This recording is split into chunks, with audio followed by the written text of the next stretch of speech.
사흘째 되던 날 갈릴리 가나에 혼례가 있어 예수의 어머니도 거기 계시고 예수와 그 제자들도 혼례의 청함을 받았더니 포도주가 떨어진지라 예수의 어머니가 예수에게 이르되 저들에게 포도주가 없다 하니 예수께서 이르시되 여자여 나와 무슨 상관이 있나이까 내 때가 아직 이르지 아니하였나이다.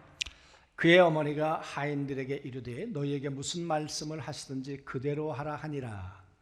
거기에 유대인의 정결 예식을 따라 두세 통 드는 돌 항아리 6이 놓였는지라. 예수께서 그들에게 이르시되 항아리 물을 채우라 하신즉 아구까지 채우니 이제는 떠서 연회장에 갖다 주라 하심에 갖다 주었더니 연회장은 물로 된 포도주를 맛보고도 어디서 났는지 알지 못하되 물떠온 하인들은 알더라. 연회장이 신랑을 불러 말하되 사람마다 먼저 좋은 포도주를 내고 취한 후에 낮은 것을 내거늘 그대는 지금까지 좋은 포도주를 두었도다 하니라. 예수께서 이 첫 표적을 갈릴리 가나에서 행하여 그의 영광을 나타내시매 제자들이 그를 믿으니라. 예수는 천국의 소망이죠. 우리가 예배는 땅에서 드리지만 사실은 우리가 하나님의 나라에 가면 우리의 소망 되셨던 예수 그리스도 앞에 면류관을 벗어드리며 예배하는 것이 천국의 모습이잖아요. 그런 것처럼 우리가 코비드19 때문에 힘들고 삶의 여러 가지 이유 때문에 지치고 낙심하는 일이 있지만 오늘 이 시간은 우리가 다 지금 천성에 있는 것입니다. 그리고 예수 그리스도 앞에 면류관을 벗어드리며 그분께 찬양하고 영광 돌리고 그분이 영원한 우리의 소망이 되셨음을 다시 확인하는 시간이 예배의 시간인 줄로 믿습니다. 오늘 그런 예배가 꼭 되실 수 있게 되기를 주의 이름으로 축원합니다. 요 근래에 결혼의 풍속이 많이 조금씩 바뀐 것 같아요. 지난번에 결혼식이 있어서 갔습니다. 제 아내하고 가면서 우리 많이 먹지 말자. 우리 조금씩만 먹자. 그리고 갔어요. 그랬더니 밥을 안 주더라고요. 그래서 결혼식장 갔다가 그 앞에서 부대찌개 먹고 왔어요. 3월 1일 날 우리 아연이 결혼식이 있고 또 3월 27일 날은 우리 한현구 조금 전에 인사했던 우리 결혼식이 있을 텐데 밥을 주나 모르겠어요. 예? 또 갔다가 와서 또 라면 끓여 먹는 거 아닌가 모르겠습니다. 여러분, 이 시대에 그러니까 예수님이 계셨을 유대인들의 잔치의 모습은 어땠을까? 신랑이 잔치를 준비를 합니다. 정혼 기간이 사람마다 달라요. 그래서 결혼을 약속하고 난 다음에 정혼 기간을 그들은 갖게 되는데 그때 이제 신랑이 집을 준비한다 그랬습니다. 그리고는 아버지가 됐다 가서 내 아내를 데려오라 그러면 신랑이 그냥 단걸음으로 가겠죠. 갔다가 아내를 될 사람을 데리고 오면 이제 결혼 잔치가 벌어지겠죠. 여러분 생각해 보세요. 얼마나 그게 흥분되는 일이었겠어요. 오늘 저기 결혼을 앞둔 신랑 신부에게 물어보세요. 요즘 뭐 코비드19가 뭐 어떻든 그건 나하고 상관없는 일일지도 모르겠어요. 그냥 하루하루가 기대되고 또 설레이고 그러지 않을까. 그죠? 결혼은 누구에게나 일생에 한 번 하는 가장 행복한 날이고 축제의 날이죠. 그러니 이 사람들도 얼마나 준비를 했겠습니까? 신랑이 또 확인하고 또 준비했을 거예요. 그리고 그들의 결혼식의 어쩌면 극점은 하이라이트는 아마 포도주를 함께 마시면서 축배를 들고 그리고 축하하고 그러겠죠. 내 인생이 복되길 원한다. 하나님이 너와 함께 하시기를 원한다. 그러면서 여기저기 웃음소리, 박수하는 소리, 축복하는 소리, 그게 결혼식 아니겠습니까? 그런데 여러분 아시는 것처럼 오늘 이 결혼식이 초상집이 되어버렸어요. 명예를 소중하게 생각하는 이스라엘 사람들인데 결혼식이 잘못 준비되면 불명예죠. 파혼이 될 수도 있고요. 심하면 그 이상의 고통을 겪을 수도 있습니다. 세상에 이런 낭패가 어디 있을까? 결혼식장이 어쩌면 파혼을 해야 되는 상황이 되기도 했단 그 말이에요. 왜? 포도주가 떨어져 버렸어요. 네. 어떻게 해결해야 될까? 이거 다 아는 이야기잖아요. 응? 포도주 떨어졌는데 해결 방법이 있을까요? 제가 몇 번 말씀드렸습니다마는 지난번 성지순례 갔을 때 먼 발치에서 가나라고 하는 이 동네를 보았어요. 나사렛에서부터 북쪽으로 약 13km 떨어진 곳이라고 했어요. 지금도 찻길이 없어요. 사륜구동으로 들어가야만 들어갈 수 있는 곳이 여러분 가나라는 동네이더라고요. 지금도 보니까 별로 동네가 형성이 안 된 것 같은데 그때는 어땠겠습니까? 그런데 갑자기 사람들이 여기저기서 몰려왔어요. 예수님의 어머니는 의당 초대를 받은 것 같아요. 그런데 예수님과 제자들은 헬라어를 보면 와야 될 사람이 아닌데 온 것처럼 되어 있더라고요. 그러니까 예수님 아닌, 예수님과 아마 제자들과 아닌 사람들도 아마 잔치에 왔을 수도 있겠죠. 그러다 보니까 어쩌면 포도주가 떨어졌는지 몰라요. 그런데 문제는 구할 수가 없는 거예요. 구할 수가 없는 거예요. 그러니 이 낭패를 어떻게 해결을 하느냐 그 말이에요. 응? 오늘 이 이야기를 왜 요한은 첫 번째 표적으로 기록을 했을까? 결혼식이 낭패가 됐다. 그런데 물이 돼서 포도주가 됐다. 물론 그걸 기록하기 위해서 했겠죠. 그러나 정말 기록하고 싶은 내용은 뭘까? 성경을 조금 더 꼼꼼히 우리가 읽어보면 끝과 시작을 꼼꼼히 볼 필요가 있습니다. 시작에 보면 이렇게 시작하죠.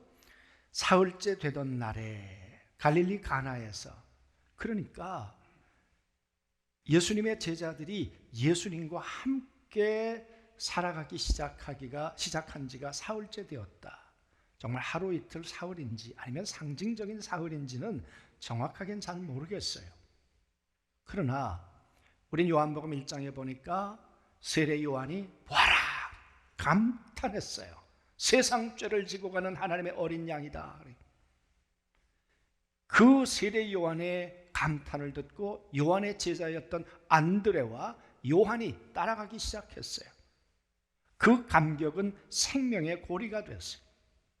그래서 안드레가 빌립에게 그랬죠? 시몬에게 그랬더니 시몬은 다시 누구에게 전달이 됐습니까? 나다나엘에게.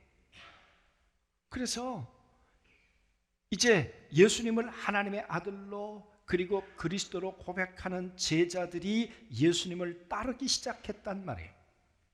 그렇게 따르기 시작한 지 3일이 되었어요. 그런데 그렇게 예수님을 따라다녔던 3일째 되었을 때 제자들 마음속에는 어떤 생각이 들었을까요? 뭐 다른 게 없네. 사람이네. 뭐 우리와 다를 게 뭐가 있어? 하나님의 아들? 그리고 우리의 왕이라고 고백했잖아요. 우리의 메시아라고 고백했잖아요. 그런데 뭐가 왕이야? 무슨 메시아야? 혹 그들 마음속에 가졌던 기대가 실망으로 바뀌는 건 아닐까? 그들 마음속에 예수님을 향해 가졌던 그 부푼 마음이 이제 거품이 꺼지고 뭐 아무 일도 안 일어나는 것 같다. 혹시 그런 사흘째는 아니었을까 그 말이에요. 포도주가 떨어진 것은 잔치집만 아니라 예수님의 제자들 가슴 속에 있었던 그 기대와 흥분도 다 떨어져 가고 믿음이 오히려 예수님을 향한 불평과 원망으로 바뀌어 가고 있었던 시점은 아니었을까 그 말이에요. 여러분, 어떻게 이런 제자들의 그 믿음의 변질을 바꿀 수 있겠는가 그 말이에요. 그래서 물이 포도주가 떨어진 가나 혼인잔치라고 하는 이 세트장을 하나님은 준비시켜 놓으셨겠죠. 여러분, 어머니가 이렇게 말합니다. 포도주가 떨어졌습니다. 그랬더니 예수님이 참 어떻게 보면 좀 심한 말을 하세요. 여자여, 그게 나하고 무슨 상관이 있습니까? 내 때가 아직 이르지 않았습니다. 나와 상관이 없습니다.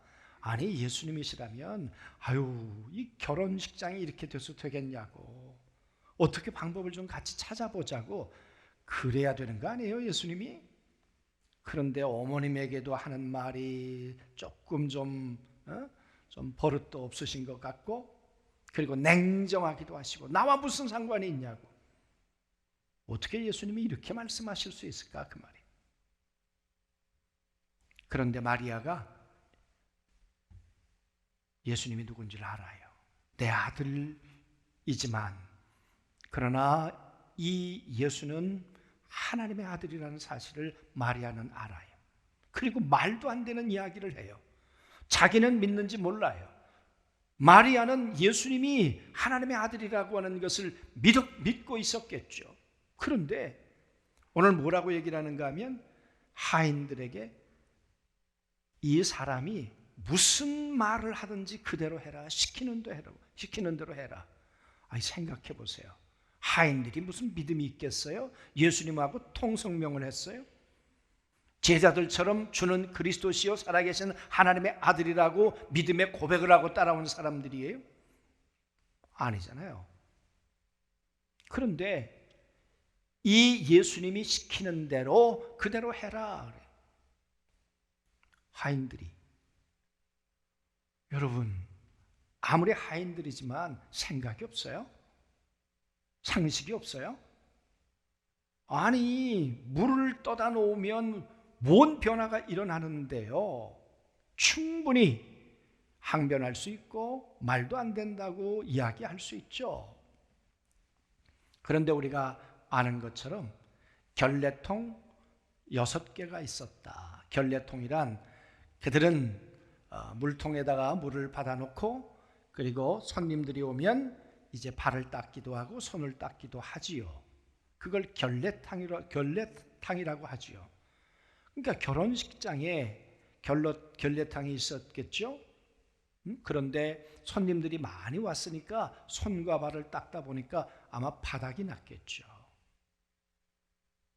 그런데 물을 길러 오라고 물을 기르러 가면 가까운 거리였을까요? 그 6통을 다 갖다 어떻게 채울까요? 그런데 이 바보 같은 이 하인들이 물을 기르다가 거기 갖다 채웠다는 거예요. 6통을 가득 채웠다는 거예요. 채우면서 그들이 뭐라 그랬을까? 이거 왜 이런 짓을 하고 있는 거야 도대체? 물 갖다 채우면 무슨 일이 일어난대? 너 무슨 일이 일어날 것 같아? 몰라, 시키는가 그냥 하는 거지. 그냥 떠다만 갖다가 물만 채워 놓자고. 뭔 일이 일어나는 거야? 그건 시킨 사람이 알아서 하겠지. 여러분, 그런 이야기가 오고 가며 오고 가지 않았을까 그 말이에요. 아무튼 물을 갖다 채웠어요. 그랬더니 더 기가 막힌 이야기를 해요. 그걸 떠다 주라는 거예요. 아직 물이에요. 아직 물이라니까요. 그런데 그걸 떠다가 주라는 거예요. 근데 정말 하인들이 바보 같아요. 물을 갖다가 떠서 갖다 줘요. 근데 맹물 갖다 주면 지금 이 문제가 수습이 되겠습니까? 포도주가 떨어졌을 때 사람들이 뭐라고 그랬겠어요? 이게 잔치라고 준비했냐고. 응? 너희들이 이렇게 준비하고도 너희들의 결혼이 복될 줄을 알겠냐? 아마 뭐 불평과 원망이 가득 차서 가자, 예의 뭐 이러면서 별의별 말들이 험하게 왔다 갔을런지도 모르죠. 그런데 그 사람들 앞에 물을 떠다 줘요? 언제 물 달라 그랬어요? 포도주 달라 그랬지. 응? 잔치집 분위기를 끌어올리려고 그랬지, 물 마시고 무슨 속 차릴 일 있어요? 그러지 않았어요? 근데 물을 떠다 주었어요? 그랬더니 포도주가 됐대요. 그리고는 얘기해요. 연회장도 몰랐더라. 이 연회장이란 연회를 총 책임지는 사람도, 야, 이게 어떻게 포도주가 이렇게 나왔냐? 그런데 조금 전에 먹었던 포도주하고는 질이 달라, 향이 달라, 맛이 달라. 사람들이 다 감탄을 하는 거예요. 우와, 이런 포도주가 어디서 나온 거야? 어떻게 이걸 지금까지 숨겨두었어? 이 좋은 포도주를. 그래서요, 초상집 같았던 그 결혼식장이 다시 축제장으로 바뀌었다. 다시 환희의 장으로 바뀌었다. 여러분, 물이 포도주로 변했다. 여러분, 오늘 이야기를 요한은 기록을 하면서 물이 포도주가 됐다, 이 사실을 물론 기록하고 싶었겠죠. 그러나 11절 말씀을 보십시오. 11절에 보면 이 첫 번째 표적을 갈릴리 가나에서 행하여 자기의 영광을 나타내심에 그의 제자들이 그를 믿으니라. 그 말은 3일이 되었는데 믿음이 떨어지고 있었던지, 아니면 믿음이 파산하고 있었던지, 믿음이 변질되고 있었던지 그랬겠죠. 여러분, 예수님 따라서 제자들이 지금 따라다니고 있었는데, 아니 믿음이 생기지 않았다니까요. 내가 교회에 등록하고 안중교회 교인이 되었는데 믿음이 생기질 않았다니까요. 왜 이 기적을 베푸셨어요? 믿음 없는 그들을 변화시키려고. 물을 포도주로 만드시는 예수님께서 믿음 없는 제자들을 믿음 있는 하나님의 사람으로 변화시키기 위해서, 물을 포도주로 바꾸시는 그 창조주시라면 믿음 없는 자들 심령에다가 믿음을 착상시키시고 믿음이 자라도록 생명력으로 역사하시는 분이 우리 주님이시라고. 그런 분 아니시겠습니까? 그래서 물을 포도주로 만든 그분을 강조하기보다는 그분이 믿음 없는 제자들을 지금 믿음의 사람으로, 죄인인 그들을 의인으로, 믿음이 변질돼 가고 있는 그들을 믿음이 변화되는 사람으로 오늘 예수님의 제자들을 바꾸어가고 계시다는 거예요. 어떻게 그게 가능했습니까? 어떻게? 오늘 왜 예수님은 제 하인들에게 말씀을 하셨을까요? 오늘 이런 변화가 일어나게 된 결정적인 동기는 뭘까? 그 말이에요. 이런 말씀을 염두에 두면서 우리 한번 아브라함 이야기를 생각을 좀 해보시죠. 아브라함이 갈대와 우르에서 우상을 섬기고 있었습니다. 그런 아브라함에게 가나안으로 나와라, 내가 지시하는 땅으로 가라. 여러분, 그때 무슨 신관이 있었겠어요? 신학교가 있었겠어요? 전도하는 사람들이 있어서 하나님이 누군지를 분명히 알았겠어요? 그러니까 히브리서 기자는 갈 바를 알지 못하고 도대체 어디로 가야 하는지, 내 발걸음을 하나님이 어떻게 인도하실런지 잘 몰랐다는 거예요. 그런데도 아브라함은 발걸음을 옮기면서 창세기 10장에 보니까 가나안 땅에 마침내 들어왔다. 힘겹게 들어왔어. 들어왔으면 하나님과 함께 살아가면서 믿음이 자라가야 되는 거 아니에요. 그죠? 거기 들어와서 상수리 나무 아래서 하나님 앞에 예배드렸잖아요. 여호와의 이름을 불렀잖아요. 그런데 여러분, 7년 동안 기근이 들었어요. 7년 동안 코비드가 왔어요. 그러니 아브라함 마음속에 하나님을 향한 가졌던 믿음도 이제 다 파산하기 시작했겠죠. 그러다가 아브라함이 무슨 생각을 했겠습니까? 하나님, 우리 삶에 우리의 소망이 아니다. 그리고는 애굽으로 가자. 애굽으로 가자. 그리고 아내를 데리고 애굽으로 내려갔다는 거 아니에요? 믿음이 변질됐어요. 믿음이 상해버렸어요. 믿음이 부패해버렸어요. 그리고 내려가면서 여러분 아시는 것처럼 우리 누이라고 하자. 너도 살고 나도 살아야지. 나쁜 놈이죠. 응? 그리고 그곳에 가서 살다가 자기 아내를 바로에게 바쳤잖아요. 그때 하나님께서 밤에 바로에게 나타나셔서 네가 누군지 아느냐? 그 여인이 손대지 마라. 그게 뭡니까? 하나님의 영광을 나타내심에. 하나님 안 계신 것 같았는데 하나님이 애굽까지 함께 쫓아오셔서 그 결정적인 순간에 하나님의 영광을 나타내심에 아브라함 마음속에 믿음이 이제 더 견고해지기 시작했겠죠. 변질됐던 믿음이 변화되기 시작했겠죠. 그리고 그의 발걸음은 애굽을 떠나 다시 가나안을 향해 들어오게 되었겠죠. 여러분, 그렇게 시작했던 아브라함의 믿음이 그 속에 착상되고 자라나는 과정 속에 하나님은 언제나 그를 지켜보고 계셨어요. 그러다가 때론 어려움을 당하고 믿음의 위기를 당할 때면 하나님은 영광을 나타내 주셨죠.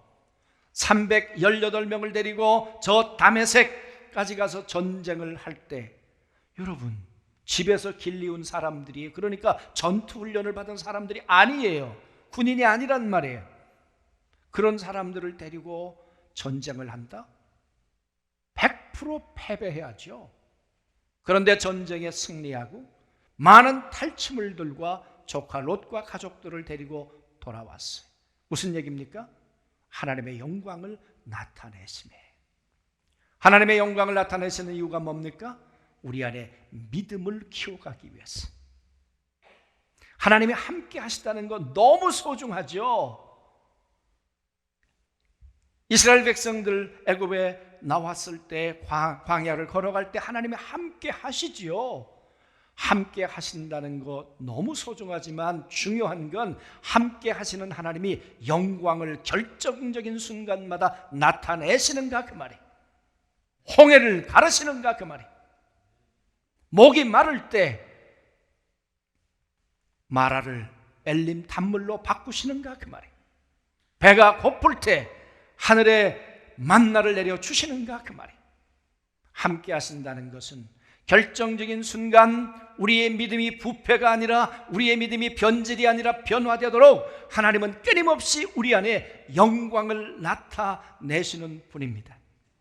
우리의 믿음을 키워가기 위해서. 그래서 오늘 말씀해 보니까 제자들이 믿으니라 영광을 나타내심에. 제자들은 예수님 함께 계셔도 아무 일도 없는데 뭐 우리가 헛수고한 것 같아. 그런데 아니야, 나 너희와 함께 있어. 나는 너희에게 영광을 나타낼 거야. 사랑하는 성도 여러분, 우리 혼자 아닙니다. 주님이 우리와 함께 하시면서 우리의 삶에 영광을 나타내실 것입니다.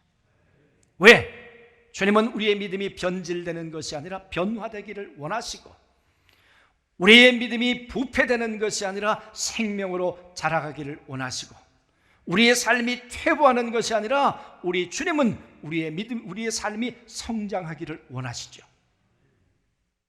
이런 변화를 위해서 하나님은 우리 가운데 영광을 나타내시지요. 어떤 사람에게 나타낼까요? 그게 하인이에요. 예수님이 말씀하시면 묻지도 따지지도 말고 순종하겠는가 그 말이에요. 똑똑한 사람에게 하라고 그랬으면 그거 따지다가 했겠습니까? 그래서 예수님은 하인에게 명령하셨겠죠. 오늘 우리가 변화를 원한다면 우리 안에 이 하나님의 생명력이, 예수 그리스도의 생명력이 우리 안에서 영광이 되고 하나님의 역사가 되기를 소망한다면 주님은 우리에게 태도를 요구하실 것입니다. 넌 하인인가? 나는 말씀을 가지고 있거든. 내 말은 살았고 운동력이 있거든. 이 말을 따라 묻지도 말고 따지지도 말고 순종한다면 너희의 삶에 영광이 나타날 거야. 물이 변해서 포도주가 될 거야. 죄인이 변해서 의인이 될 거야. 약한 자가 변해서 강한 자가 될 거야. 땅의 사람이 변해서 영원한 하늘의 사람이 될 거야. 여러분, 오늘 우리들 안에 이 하나님의 이 놀라운 이 창조의 능력이 창세기에서 끝난 것이 아니라 혼인잔치에서 일어났던 것처럼 우리들의 삶 가운데도 창조주 하나님의 역사가 오늘 우리 가운데도 이루어지기를 소망합니다. 말씀이 생명입니다. 말씀을 붙들고 하인이 되는 자에게 오늘도 하나님은 그 영광을 나타내실 줄로 믿습니다. 한 가지 여러분에게 확인하고 싶고 부탁드리고 싶은 것이 있다면, 요즘 어떻게 지내고 계시는가? 정말 내 안에 생명이 자라고 있다는 것을 늘 확인하고 계시는가? 요즘에 헌신의 시간을 하고 계시는가? 그 말이. 얼마 전에 유튜브를 보았더니 신연준 박사가, 이분이 글을 썼어요. 책을 썼는데 제목이 완벽한 공부법. 그 젊은이들하고 서로 토론하고 젊은이들의 그 멘토링을 하더라고요. 그러면서 하는 말이, 어느 한 친구의 예를 들어요. 어느 날 전화가 왔어요. 박사님, 정말 공부가 안 돼요. 내 자기 관리가 안 돼요. 미칠 것 같아요. 여러분, 그런데 이 전화를 한 사람이 하버드 대학에서 석사 공부를 하고 있는 사람이에요. 똑똑한 사람이잖아요. 그때 신현준 박사가 이렇게 얘기를 했다고 그래요. 24시간을 1시간 단위로 적어라. 일주일 동안 적어라. 내가 변화되기를 원하면 적어라. 그래서 그 하버드 공부하는 친구가 시간을 쭉 보니까 내가 이렇게 살고도 공부가 잘 될 거라고? 내가 잘못 살고 있구나. 내가 시간 관리를 잘못 살고 있구나. 내가 목표를 잃어버리고 있구나. 그래서 일주일 만에 교정이 됐다. 제가 그 얘기를 보면서 우리가 헌신의 시간을 하는 이유는 뭡니까? 하루하루 어떻게 살고 있는가? 잘 살고 있는가? 내 안에 하나님의 생명이 자라고 있는가? 하나님의 말씀을 듣고 나는 하인처럼 살아가고 있는가? 그래서 내 삶에 하나님의 영광이 나타나고 있는가? 그걸 늘 점검하고 확인해야 된다는 거죠. 그래서 바쁘고 힘드시지만 하루에 5분, 하루에 10분이라도 유튜브를 보시면서 나는 어떻게 살았을까? 매일매일 점검하는 삶을 산다면 물을 포도주로 바꾸시는 전능하신 생명의 주인께서 우리의 영혼도, 우리의 삶도, 우리의 환경도 반드시 바꾸실 줄로 믿습니다. 믿음은 변질이 아니라 변화입니다. 그 변화는 말씀을 하인처럼 순종하는 자에게 나타나는 열매입니다. 이번 한 주도 하나님의 영광을 꼭 나타내는 그런 영광을 경험하는 우리 안중교회 모든 성도들이 되시길 주의 이름으로 소원합니다. 아멘.